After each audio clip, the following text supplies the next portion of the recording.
नमस्कार दोस्तों, स्वागत है आपका अपने परिवार स्टडी पावर हब में। दोस्तों जैसा आप थंबनेल देख रहे हैं, सेम ये स्पेशल वीडियो है, कुछ खास स्पेशल है, सिर्फ आप लोग के लिए लाया है कि आप लोग इस वीडियो को देखिए। ये वीडियो जो बना रहे हैं, ये जो मैटर आपको हम दे रहे हैं, ये एग्ज़ाम ओरिएंटेड है। बस आप लास्ट में जब एग्ज़ाम हो तो आप इसे कई बार आप देख कर जाएँ, जिससे हूब टू हूब क्वेश्चन सिर्फ यहीं से आपको फँसेंगे और ये पूरे एक वर्णमाला से एक वर्णमाला का निचोड़ है।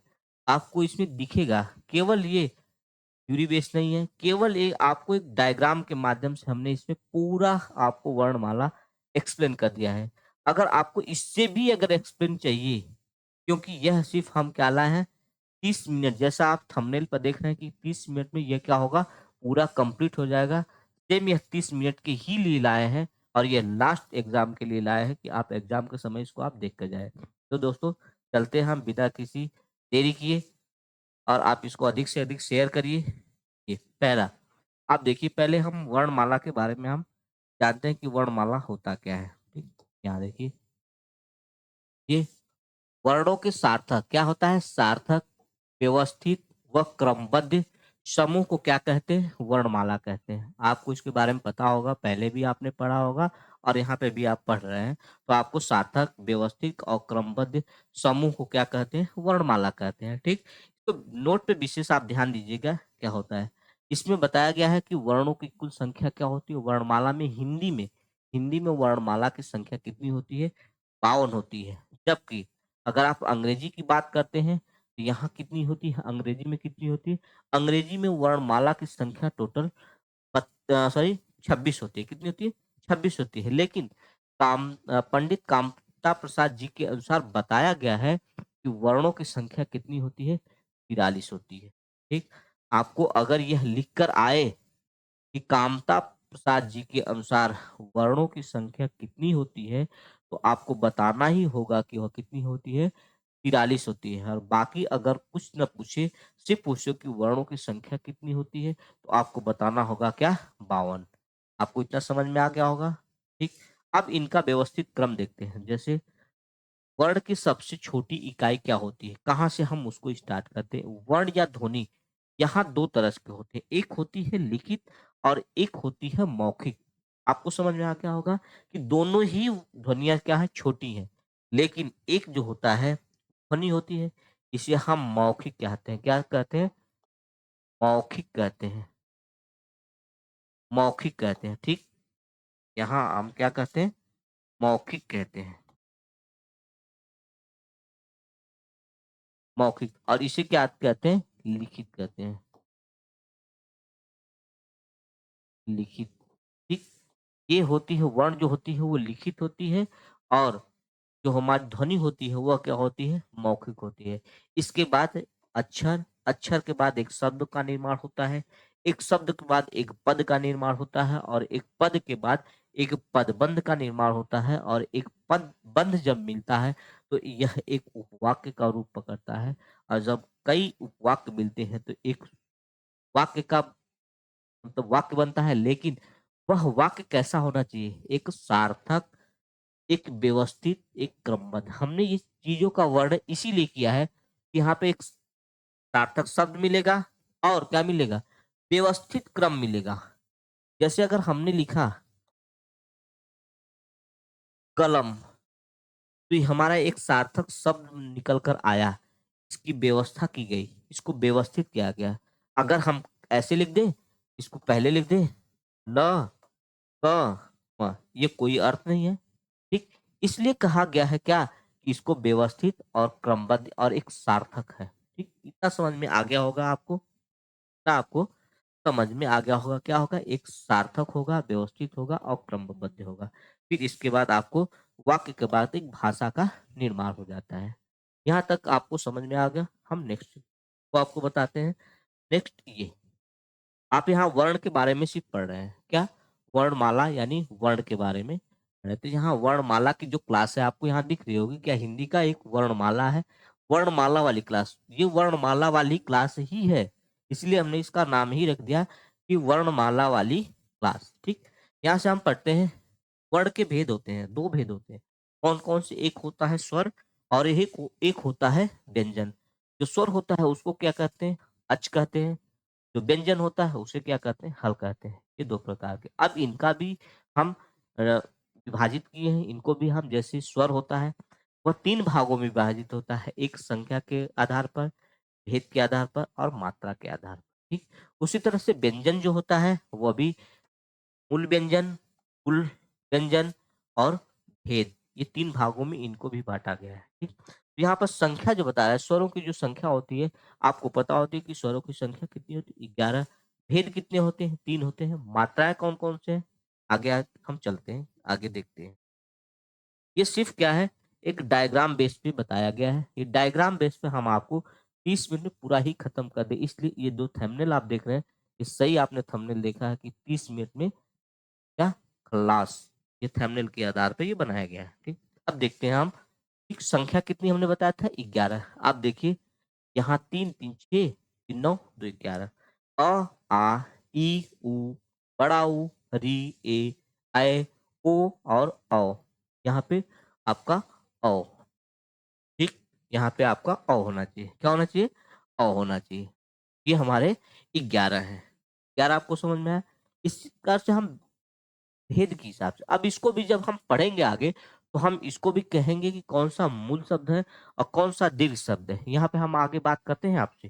देखिए, जैसे हमने बताया कि ह्रस्व, लघु, इसके अंतर्गत 4 आते हैं। कौन-कौन से आते हैं? अ, छोटी ई, छोटा ऊ, री। ये हमारे क्या आते हैं? 4 ह्रस्व या लघु के अंतर्गत आते हैं। दीर्घ के अंतर्गत कितने आते हैं? 7 होते हैं। आ, इ, उ, ए, ऐ, ओ, औ, ये हमारे 7 आते हैं। फ्लूट के अंतर्गत सिर्फ़ 1 आता है, बस इसको हम एग्ज़ाम्पल के रूप में लिए हैं। ये ऐसे नहीं होता है, बल्कि अगर देखा जाए तो यह ऐसे होता है, ठीक? ये कुछ इस प्रकार से होता है, ठीक? और यहाँ ये नहीं होता है, बल्कि क्या होता है? ओ, द, म, ऐसे होता है। जब अगर संकेत भाषा में अगर हम इसको लिखते हैं, सांकेतिक भाषा में, तो सांकेतिक भाषा में सिर्फ़ इसको इस तरह से हम दर्शाते हैं। क्या समझ में आया? ठीक, इतना समझ में आ गया। अब इसमें हम आपको डिवाइड करते हैं, जो दीर्घ है उसे एक मूल दीर्घ बोला जाता है, एक संयुक्त दीर्घ बोला जाता है। तो जो संयुक्त होते हैं या किसी से मिलकर बनते हैं, तो जो मूल दीर्घ होते हैं वो हमारे आ, बड़ी ई, छोटा ऊ। ये हमने जो रेड किया है ये हमारे क्या है? मूल दीर्घ है। इसके बाद जो हमने दूसरे कलर का किया है ये क्या है? संयुक्त दीर्घ है। आपको समझ में? ये संयुक्त दीर्घ। जो संयुक्त दीर्घ होता है यह किसी 2 शब्दों से 2 स्वरों से मिलकर क्या होता है? बना होता है। इसमें एक स्वर है हमारा अ, दूसरा ई। वह मिला है तो किसका निर्माण हुआ है? ए का निर्माण हुआ है। इसी तरह से अ और ए मिला है तो किसका निर्माण हुआ है? ऐ का निर्माण हुआ है। उसी तरह से छोटा ऊ मिला है तो ओ का निर्माण हुआ है और अ और ओ का मिलकर औ का निर्माण कर। इतना चीज़ें आपको समझ में आ गई होंगी, ठीक? दोस्तों ये सेशन इसलिए बनाया गया है कि आपको एक बार में ही सारी चीज़ें यहाँ पे मिल जाए वर्णमाला में, इसलिए हमने इस क्लास का नाम ही रखा है वर्णमाला क्लास। यह स्पेशल क्लास के रूप में है, ठीक? मात्रा को देखते हैं। अ की कोई मात्रा नहीं होती है, ठीक? अ की क्या होती है? कोई मात्रा नहीं होती, इसलिए यहाँ पे कटा हुआ दिखाई दे रहा है। आ की मात्रा, छोटी ई की मात्रा, बड़ी ई की मात्रा, छोटा ओ की मात्रा, बड़ा ओ की मात्रा, री की मात्रा, ए की मात्रा, ऐ की मात्रा, ओ की मात्रा और औ की मात्रा। टोटल आप गिन लीजिए ये मात्राएँ कितनी होती हैं? 10 होती हैं। ठीक? इतना समझ में आपको आ गया होगा, मुझे उम्मीद है। दोस्तों अपने दोस्तों के साथ इस वीडियो को अधिक से अधिक शेयर करिए। ये आपका परिवार है, इस परिवार को आप जितना अधिक शेयर करते हैं उतना ही ये बड़ा होगा। हम अपने तरफ से कोशिश कर रहे हैं कि आपको अधिक से अधिक मैटर इसी तरह से और तमाम तरह से हम सोच रहे हैं कि अधिक से अधिक आप लोग के पास मैटर पहुँचे। इस तरह की पीडीएफ आपके पास पहुँचे जाकि आप एग्ज़ाम से 2 दिन पहले, 4 दिन पहले रिवाइज़ करके जाएँ और सेम टू सेम क्वेश्चन को मार कर आएँ। नेक्स्ट चलते हैं। अब यहाँ पे हम बात करते हैं किसका? स्वरों का वर्गीकरण। अब देखिए, पहले तो आप जानते हैं कि वर्गों तो व्यंजनों का वर्गीकरण, स्वरों का वर्गीकरण। अब स्वरों का वर्गीकरण हम 9 तरह से करते हैं। जब आता है क्वेश्चन कि जाति के आधार पर स्वरों को कितने भागों में बाँटा जाता है, तो क्वेश्चन यहीं से आपको देखने को मिलेंगे।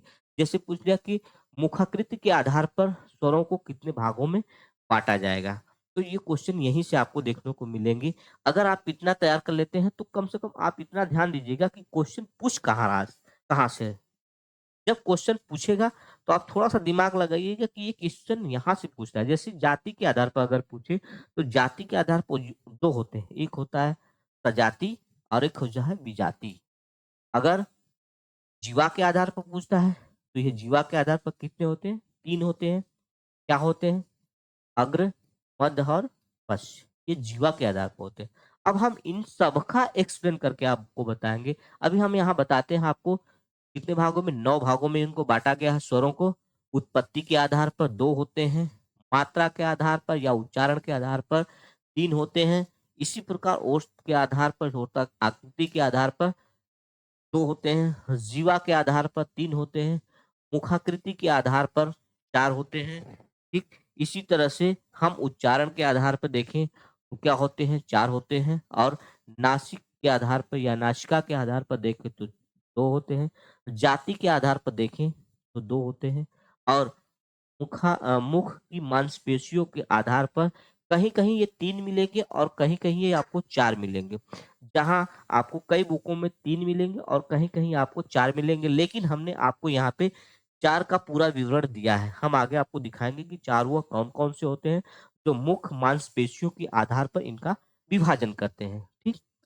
नेक्स्ट देखते हैं। पहला हम देखेंगे उत्पत्ति के आधार पर, फिर हम देखेंगे मात्रा के आधार पर, कोष के आधार पर, फिर जीवा के आधार पर। इनको जो हम उत्पत्ति के आधार पर अगर बाँटे हैं तो कौन से हैं और वह स्वर कौन-कौन से इनके अंतर्गत दोनों के अंतर्गत आते हैं, हम यहाँ यहाँ देखते हैं। ये देखिए, अगर हमने उत्पत्ति के आधार पर 2 प्रकार के बताए हैं। क्या बताए हैं? उत्पत्ति के आधार पर अगर हमने 2 तरह से बताए हैं, तो ये आप ठीक देख रहे हैं कि ये उत्पत्ति के आधार पर 2 तरह के हैं, ठीक? यहाँ से आपको दिख रहे हैं। फिर अब हम यहाँ देखते हैं, एक मूल और एकल के अंतर्गत कितने आते हैं? 4 आते हैं। कौन-कौन से? अ, ई, छोटा ऊ और री। यह क्या आते हैं? 4 आते हैं। उसी तरह से संधि या संधि स्वर के अंतर्गत कितने आते हैं? 7 आते हैं।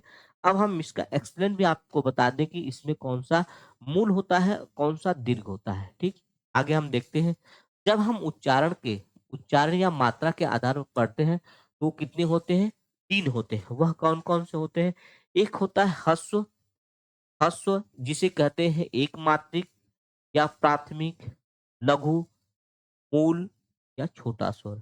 इन्हें हम कई नामों से जानते हैं। तो अगर प्रश्न इस तरह से आया कि प्राथमिक आधार पर स्वरों की संख्या कितनी होती है, तो आपको 3 नहीं बताने हैं या उच्चारण के आधार पर नहीं, इनको बताने हैं कि प्राथमिक के आधार पर स्वरों की कुल संख्या कितनी होती है? 4 होती है। यही कन्फ्यूजन होता है जब आप इतना डीप में जाते हैं, तो यही कन्फ्यूजन होता है कि हम क्वेश्चन बताना चाहिए था हमें इस लेवल में आंसर, लेकिन हम उच्चारण के आधार पर हम इसको बताकर चले आते हैं और गलतियाँ कहीं न कहीं कर बैठते हैं।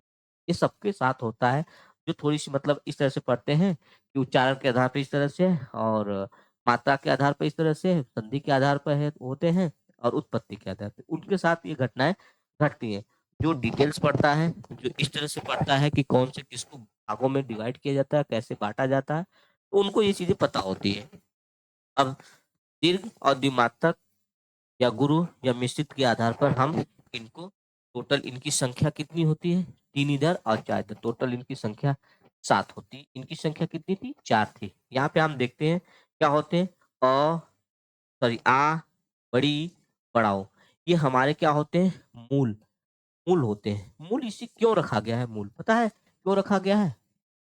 इसलिए रखा गया है अपने सेम शब्दों से यानी सेम स्वरों से मिलकर इनका निर्माण हुआ है, इसलिए यह क्या होते हैं?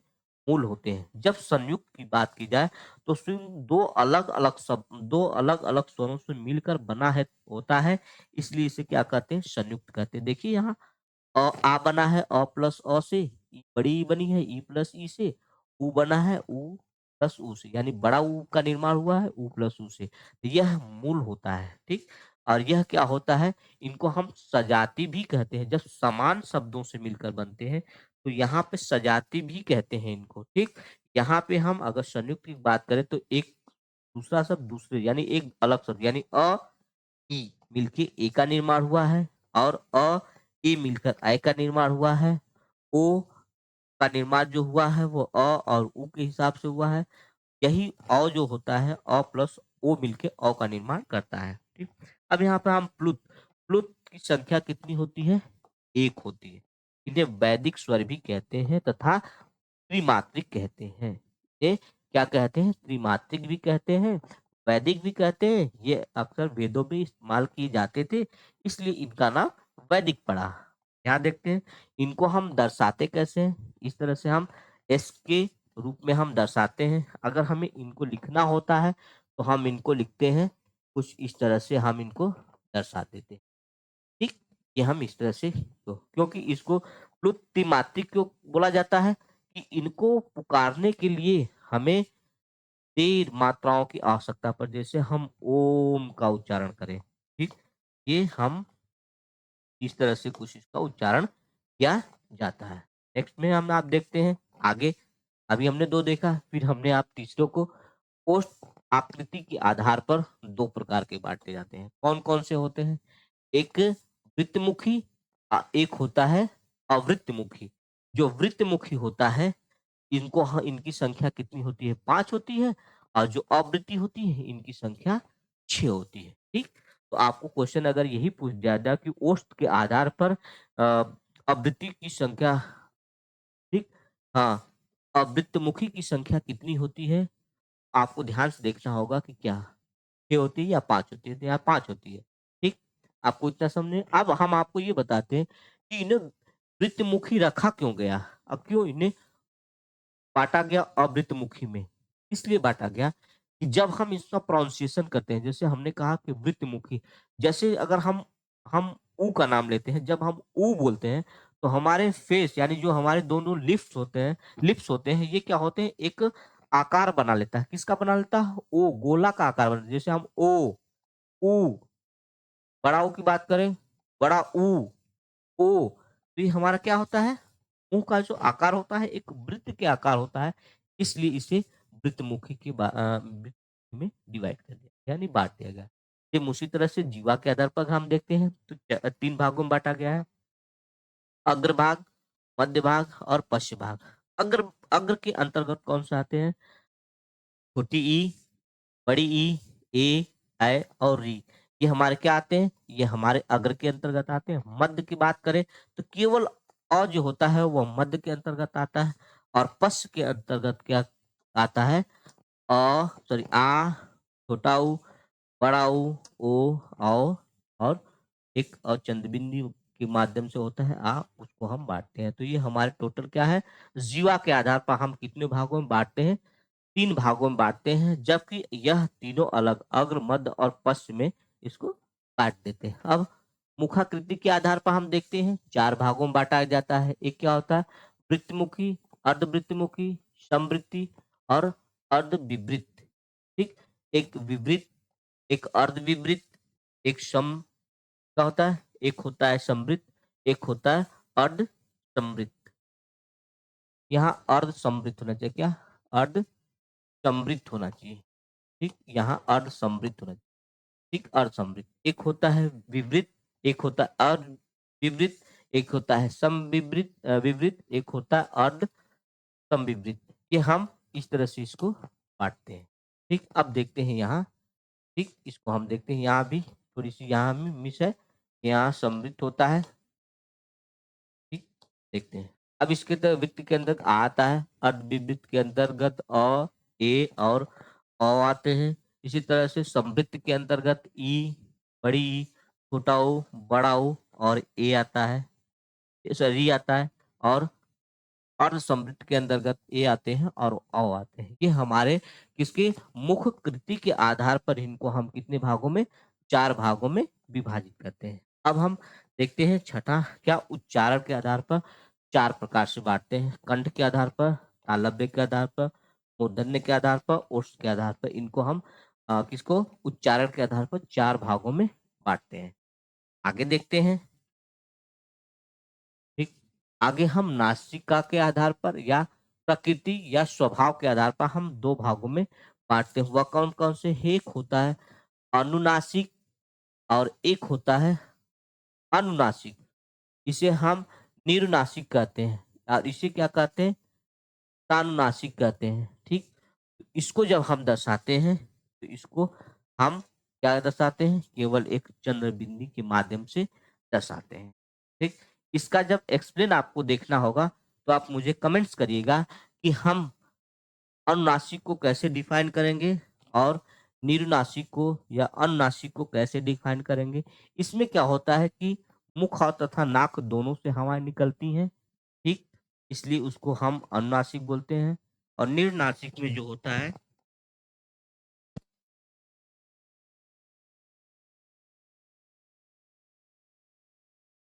ठीक? इस तरह से हम इसको जाति के आधार पर हम देखते हैं कि जाति के आधार पर हम इसको कितने प्रकार में बाँटते हैं। 2 प्रकार के, एक होता है सजाति और एक होता है विजाति। जिसे सजाति होता है उसे स्वरवर्ण कहते हैं और जो विजाति होता है उसे अस्वरवर्ण भी कहते हैं, ठीक? अब इनकी संख्या कितनी होती है? आप देखिए 2, 2, 4, 2, 6, 6 इनकी होती है,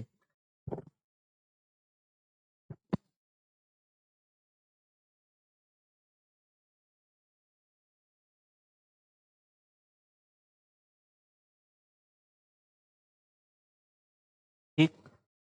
यहाँ से 8वाँ नंबर, माफ़ी चाहते हैं दोस्तों।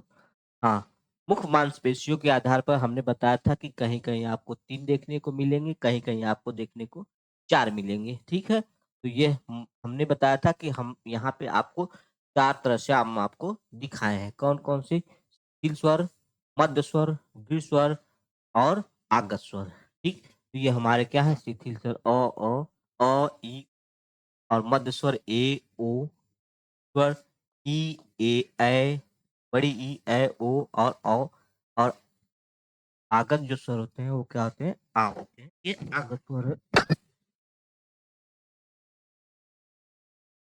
ठीक। अब नेक्स्ट की तरफ चलते हैं दोस्तों। अब हम क्या चलेंगे? अ, व्यंजन की तरफ। व्यंजन को हम कुछ 3 भागों में बाँटते हैं। आप देखिए यहाँ व्यंजन को कितने भागों में? स्पर्श, अंतस्थ और उष्म, इनको 3 भागों में बाँटते हैं, ठीक। अगर हम उच्चारण और प्रत्यय के आधार पर हम बाँटते हैं, तो यह 2 भागों में बाँटते हैं। कैसे बाँटते हैं? श्वास और वायु के आधार पर और नाद तथा कंपन के आधार पर हम बाँटते हैं, ठीक? अब हम इसको देखेंगे कि कौन-कौन से हमारे अंतस्थ के अंतर्गत, उसमें के अंतर्गत और कौन से आपके श्वास, वायु के और नाद के अनुसार बाँटे जाते हैं। तो जो श्वास के आधार पर होते हैं, वो अल्प होते हैं और महाप्राण होते हैं। जब हम नाद के आधार पर पढ़ते हैं या कंपन के आधार पर पढ़ते हैं, तो 2 होते हैं, एक होता है अघोष और एक होता है सघोष। जब हम अल्प प्राण की बात करते हैं, तो इनकी संख्या कितनी होती है? अल्प प्राण की संख्या 31 होती है और महाप्राण की संख्या क्या होती है? आपकी 15 होती है। उसी तरह से अघोष की जो संख्या होती है वो 13 होती है और जो सघोष की संख्या या घोष की संख्या होती है वह भी 31 होती है। ठीक, आगे आपको हम बताते हैं इसके बारे में, देखिए। अब व्यंजन को हम इस तरह से, कुल मूल हमने बताया था कि कुल कितनी होती है? 33 होती है।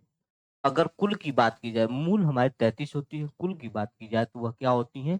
39 होती है और भेद कितने होते हैं? आपके 3 होते हैं। अब देखिए 33 कैसे आते हैं?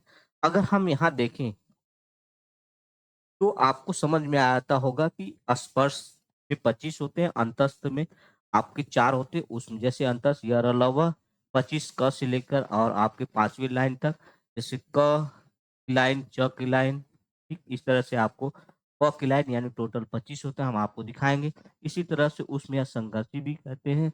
इसी तरह से कुल जो होता है 25 आपके पहले स्पर्श मिल गए, अंतस्थ आपको 4 मिल गए, उसमें या संघर्ष मिल गए और संयुक्त मिल गए द्विगुण। ये टोटल मिला के इनकी संख्या 25 और 4 29, 29 4 33, 33 और 6 39। यहाँ मिल गए आपके स्पर्श भेद के अंतर्गत स्पष्ट व्यंजन, अंतस्थ व्यंजन, उस व्यंजन था 25 4 29, 29 और ये 4 29 4 33। यहाँ 33 मिल गए, लेकिन ये भेद पूछा है तो भेद के अंतर्गत हम इन्हें 4। अब देखते हैं आगे इनको कैसे बाँटा गया है।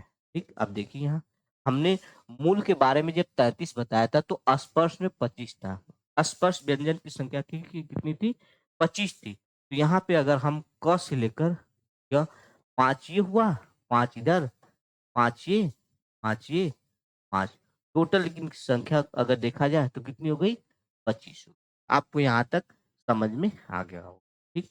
अंतस्थ की बात करते हैं तो ये अंतस्थ में य, र, ल और वो हमारे क्या है? अंतस्थ व्यंजन के अंतर्गत आते हैं। उसमें की बात की जाए, उसमें हमारे क्या है? स और ह है, ठीक? इसमें से स होता है वह तालव्य होता है, स होता है मूर्धन्य होता है, एक स होता है छोटा-सा वो दंत होता है और ह होता है यह कंठ से बोला जाता है। इतना समझ में आ गया? ठीक? आगे हम देखते हैं। अंतस्थ के अंतर्गत हम 4 को जानते हैं। य, र, ल और व। ये हमारे अंतस्थ के अंतर्गत आते हैं, जिन्हें हम य को और व को हम अर्धस्वर भी कहते हैं। ल को हम पारसित कहते हैं, र को हम प्रकंपित कहते हैं या लुंठित ध्वनि कहते हैं। ठीक? इसे लुंठित के नाम से भी जाना जाता है। आगे नेक्स्ट देखते हैं हम। ये हमारा है 39। अभी हमने देखा था कि स्पर्श व्यंजन कितने थे? 25 थे। ये हमारे स्पर्श व्यंजन है जो कंठ थे। पहली लाइन पहला वर्ग यानी क वर्ग, यहाँ च वर्ग, ठीक, यहाँ ट वर्ग, यहाँ त वर्ग और यहाँ प वर्ग। ठीक,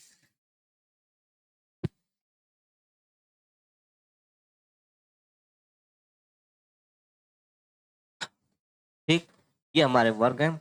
इनके अंतर्गत अगर ये देखा जाए, ये 5 जो हमने आपको ग्रीन दिखाया है, ये क्या होते हैं? अनुनासिक होते हैं। ये 5वां वर्ग अक्षर रहता है, इसे नासिक वर्ण भी कहा जाता है। ठीक, अब देखते हैं हम उसमें के बारे में। उस हमारे हमने बताया था कि कितने होते हैं, 4 हमने पीछे भी दिखाया है आपको। यहाँ आपको संयुक्त है, 2 शब्दों से मिलकर बना है छ, त्र, य और स्र। उसी तरह से द्विगुण है, ध, द और द हमारे द्विगुण है। अब नेक्स्ट की तरफ चलते हैं। देखिए यहाँ हमने बताया था कि भेद कितने होते हैं? भेद आपके 3 होते हैं। कौन-कौन से भेद होते हैं? स्पर्श व्यंजन की संख्या कितनी होती है? 25 होती है। अंतस्थ की व्यंजन की संख्या कितनी है? 4 होती है। उष्म की संख्या कितनी होती है? टोटल ये 4 होता है। ठीक? तो दोस्तों यह पूरा वीडियो आपको समझ में आ गया होगा।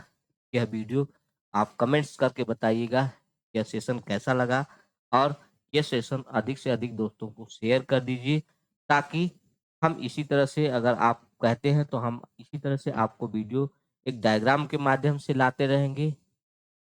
फिर इसके बाद हम आपको ये बताते हैं, आप मैसेज में ज़रूर बताइए कि अगली हम वीडियो किस चैप्टर की इसी तरह से बना के लाएँ। फिर दोस्तों ये हमारा लास्ट एक मैसेज है आपके पास।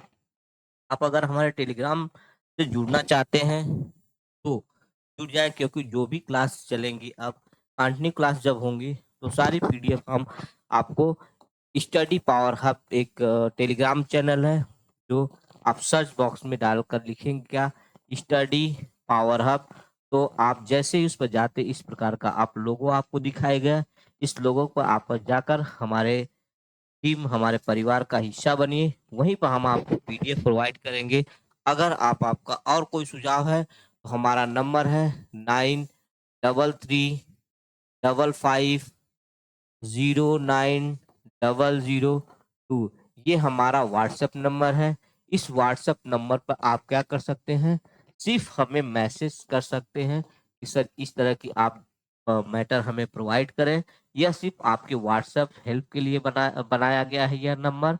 इस पर आपको शायद कॉल ना उठ पाए या कभी-कभी आपकी कॉल रिसीव भी हो सकती है। तो दोस्तों इस तरह का हमारा कुछ मैसेज है। आप इस ये जो लिखा है दोस्तों कि अधिक से अधिक ये लाइक करें, और यह सबसे मेन मेरा रिक्वेस्ट है दोस्तों, इस चैनल को आप क्या करें? सब्सक्राइब करें तथा बेल आइकन जैसे ही आप करते हैं तो इस तरह के आपके बेल्स आइकन्स ओपन हो जाते हैं, क्योंकि जैसे ही हमारी क्लास जाती रहेगी, लगती रहेगी, वैसे ही आपके पास नोटिफिकेशन जाएगा।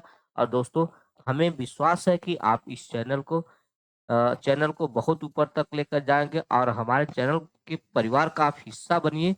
आपको अधिक से अधिक अच्छी वीडियो, यही मैटर भी यहीं से प्रोवाइड किए किए जाएँगे, और दोस्तों के साथ ज़रूर शेयर करें। फिर दोस्तों किसी वीडियो के साथ मिलते हैं, तब तक के लिए नमस्कार, जय हिंद, जय भारत।